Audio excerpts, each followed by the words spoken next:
Good morning, everyone. My name is James Rosenstein. I'm a member of the board of One Business World. Welcome to the 2023 One Energy World Conference, hosted by One Business World. We are thrilled to have you join us in our collective pursuit of a sustainable, efficient, and inclusive global energy landscape. This conference brings together thought leaders, experts, and innovators from around the world to share ideas, inspire change, and forge partnerships that will shape our shared energy future.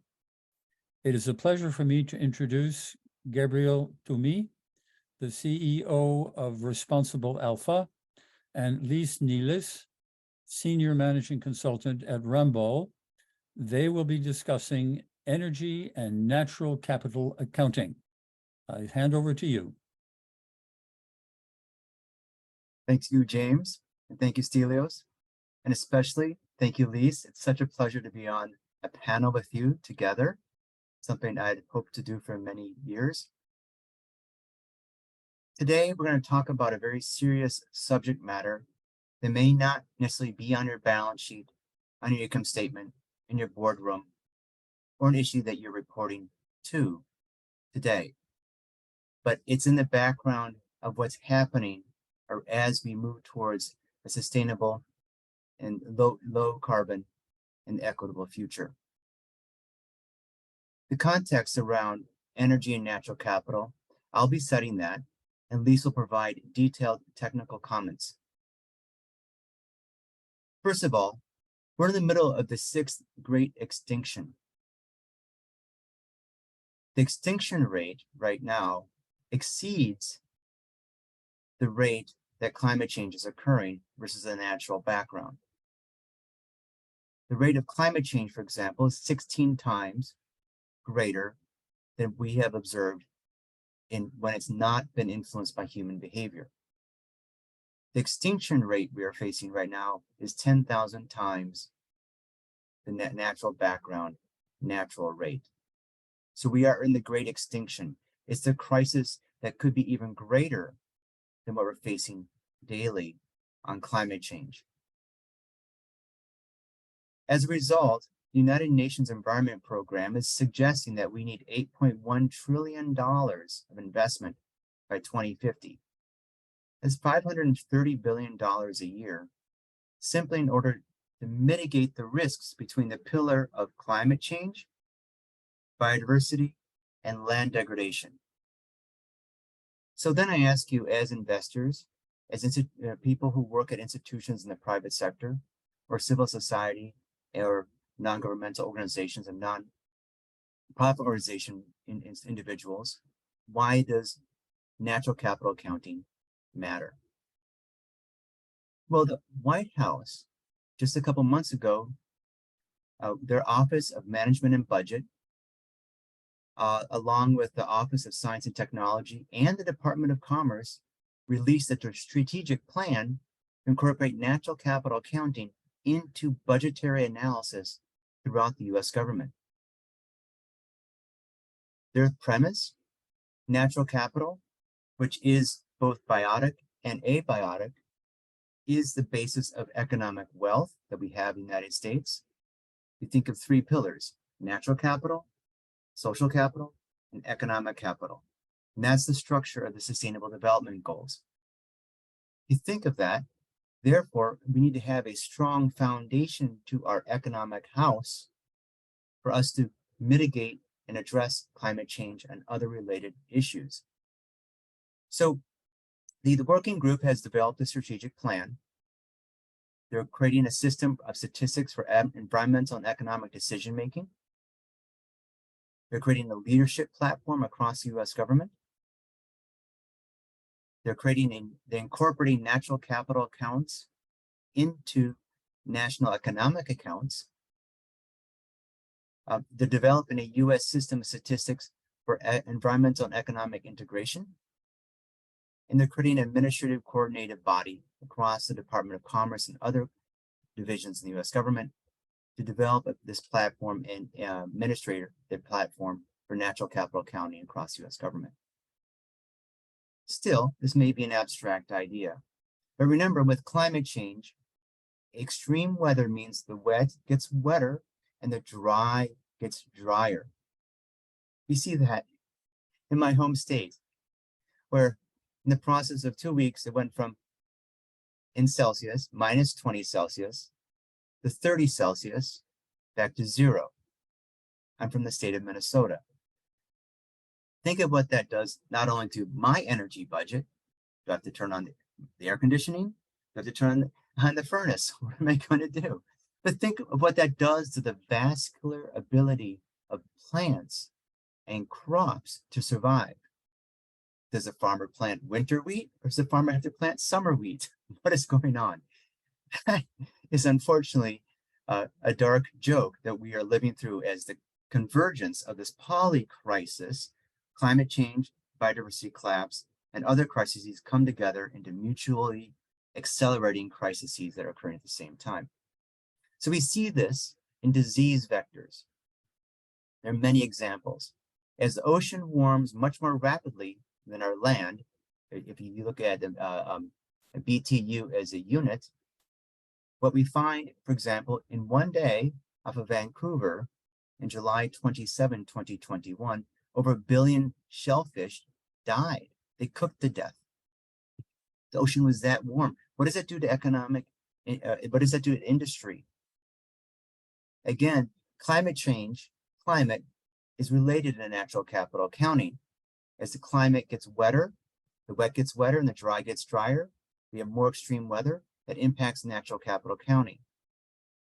During drought, nitrates accumulate in crops such as wheat, corn, and barley.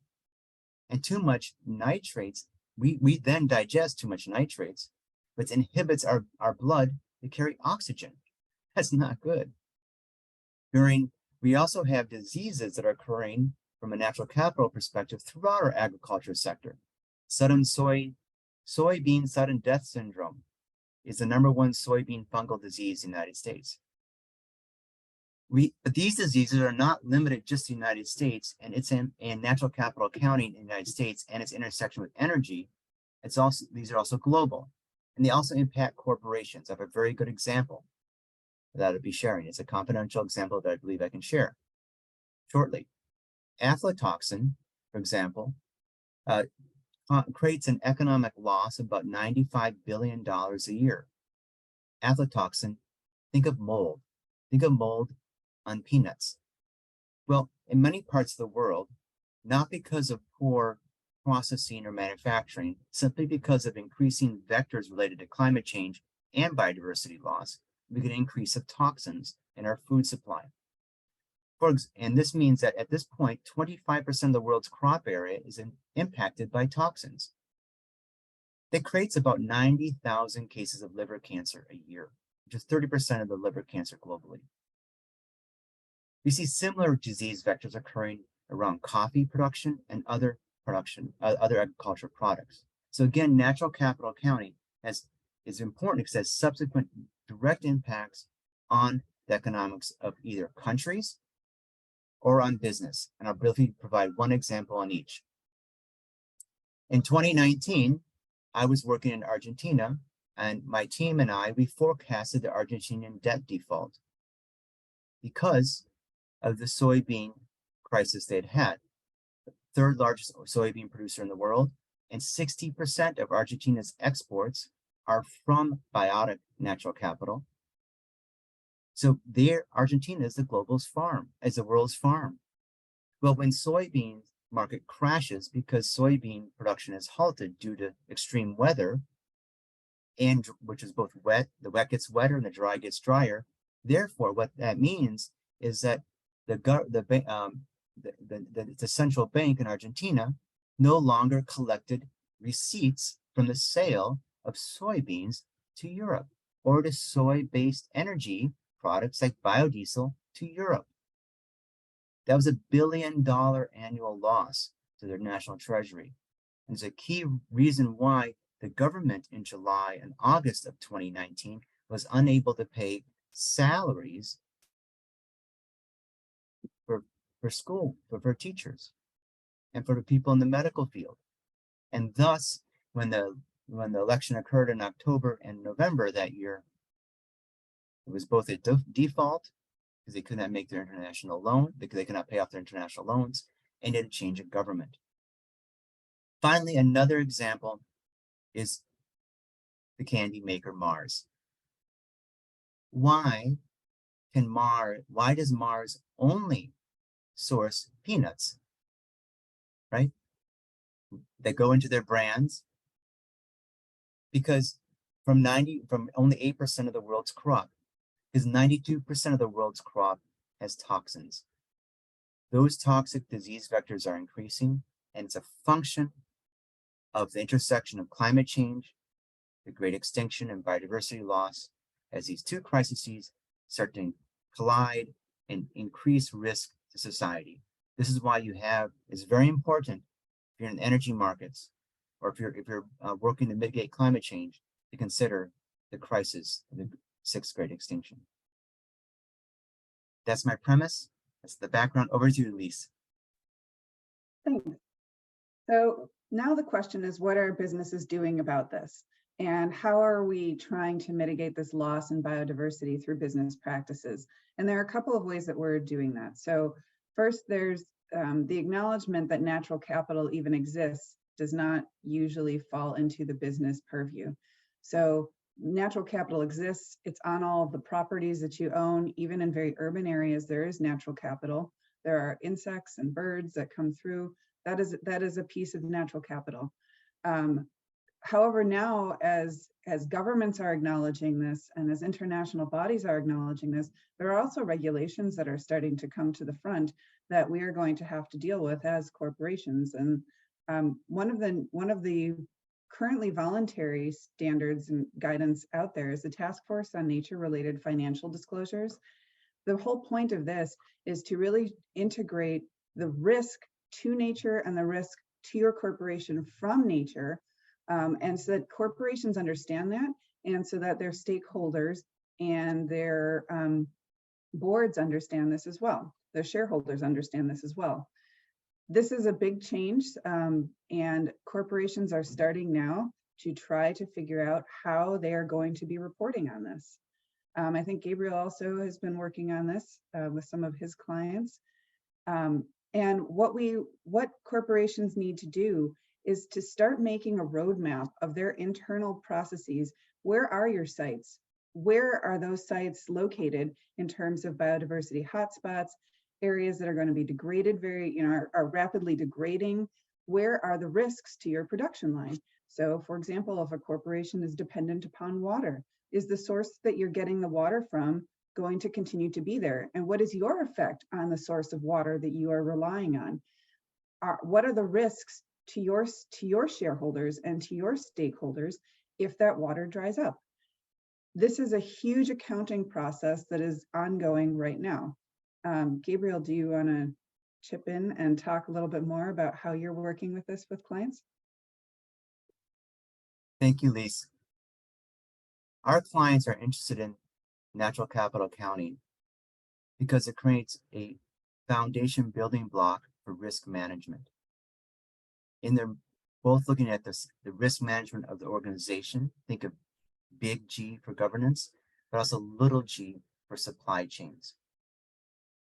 Big G of governance would be, okay, I need to understand the natural capital accounting for the facilities where I operate or lease or rent, either directly, indirectly, through contractors and agents or through our full-time staff. That can mitigate both the hazard and the vulnerability and ultimately the exposure using risk language. On the other hand, it's important for corporations to look at their supply chains.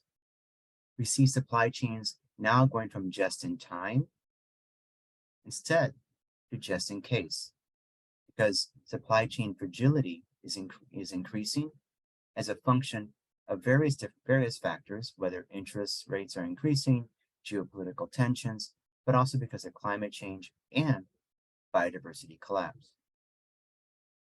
Now, it's important for us to understand that we are at a point now where we can mitigate some of these risks. And WISE and thoughtful organizations who are in that making those decisions will be here, most likely, in 2050, within our lifetimes. But those organizations that choose not to address or even acknowledge internally their natural capital and biodiversity risks have a much higher risk over the next 30 years of suffering from either business or strategic risk and seeing either divisions dissipate and fall apart, or actually seeing the company fall apart. Gabriel, I think it's actually going to be sooner than 30 years, because we're at a point right now where many businesses are jumping on this and getting proactive and trying to make sure that their effect on nature is going to be mitigated as soon as possible. They're starting into figuring out the reporting requirements and participating in these voluntary programs now, because in many situations it's not yet regulated. So we're getting a division here of corporations that are being proactive and corporations that are not.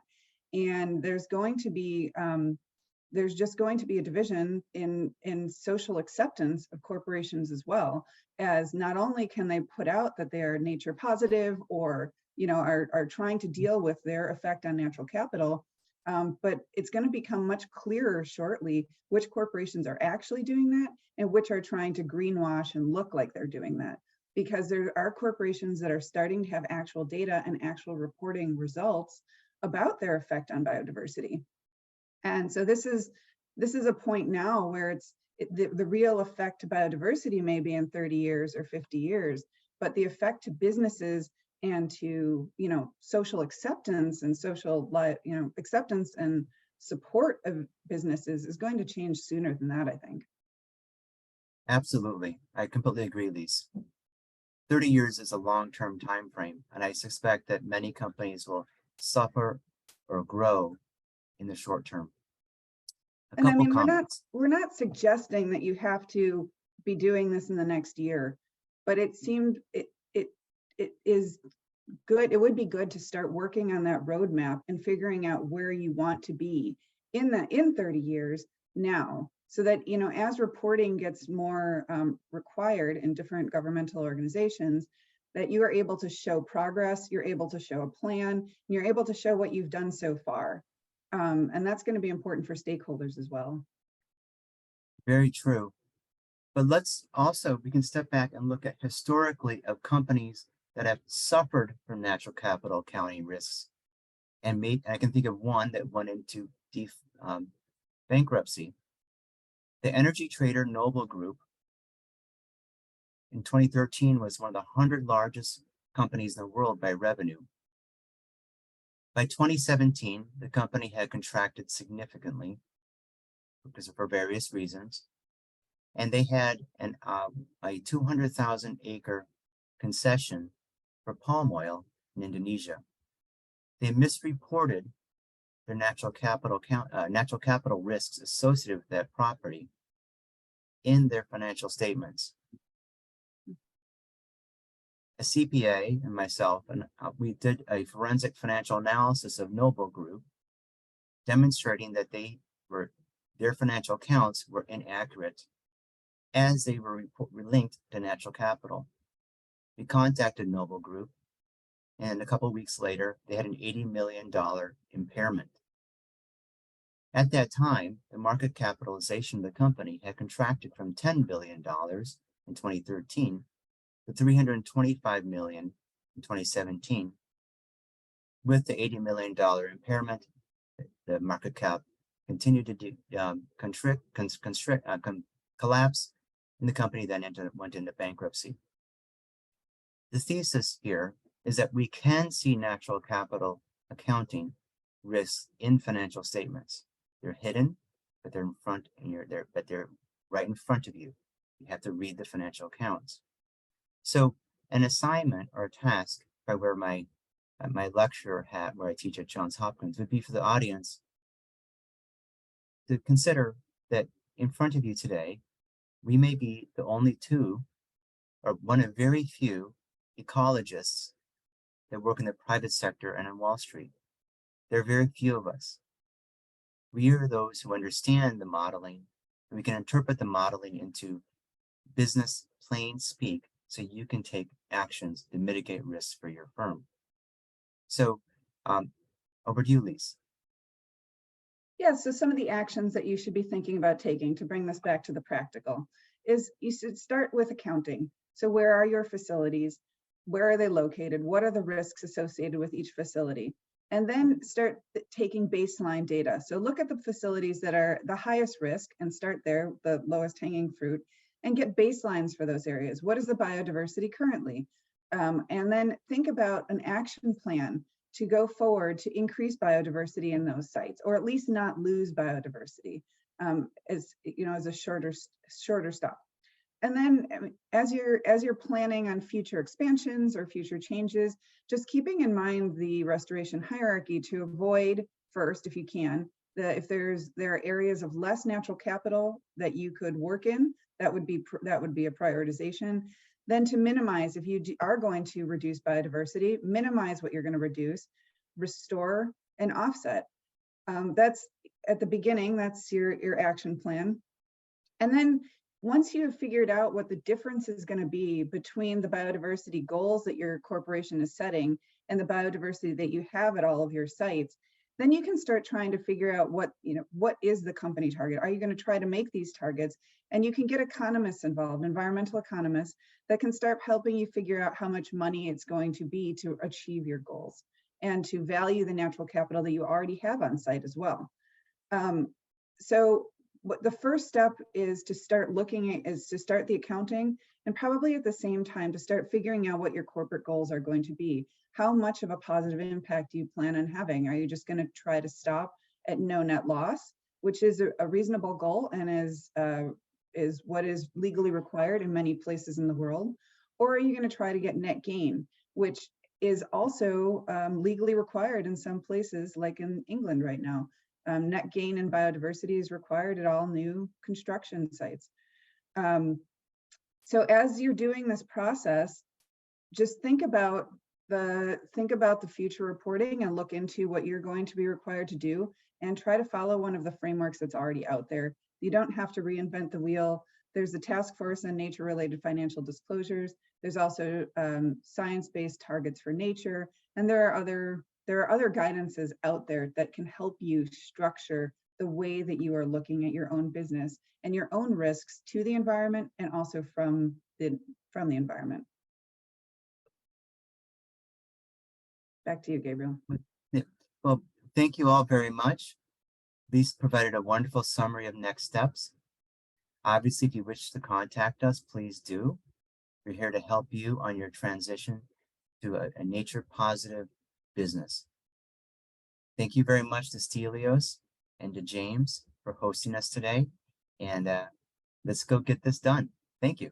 Thanks to all of you for listening. Well, thank you so much for this presentation. We could discuss this for a long time, but one of my questions is, how can we get this message across better and more strongly? There's so many countries and companies as well that make noise about it, but actually do nothing. And there are many people who don't even take it seriously. So what do you think is the best way or the best ways to get this message out there so it can really begin to make a huge impact? I think one of the Lis, over best to you. ways is for corporations to start doing the financial accounting of natural capital and to realize how it is actually affecting their bottom line. So for example, if you're relying on a resource, do the calculation and find out what's going to happen if that natural resource is no longer there for you because of any other issues. And that's going to be really clear that this is an issue that is not a joke and is not going to just go away, and that we are going to have to think about. So I think looking at the dollar signs associated with the risk is a way to open a lot of eyes. Yeah, I think the public agree, should be more James. aware as well. Yeah, I agree, James and Lis. From our perspective, we look at cost of goods sold on the income statement. And that's a very smart way for us to translate what can be a complex and confusing or but scientifically unintelligible space, biodiversity loss and gain, into how much of the cost of goods sold a company has today. And what we do is we create a scenario analysis on that cost of goods sold and see how biodiversity risk can impact that company over the next 3 to 5 to even 10 years. And you can see how, therefore, once you do that scenario analysis, it impacts investment margins such as net profit margin and other investment margins that are very interesting to investors. So suddenly you can translate biodiversity risk knowing some of these key pathways. Yeah. Well, thank you so much for your presentation. I think it's so deeply important, and I really hope that this message gets out there very strongly. So we thank you once again very much for your presentation, and we look forward to continuing our conversation. Thank you very much. Thank you, James. Thank you, James. Thank you, Stelios.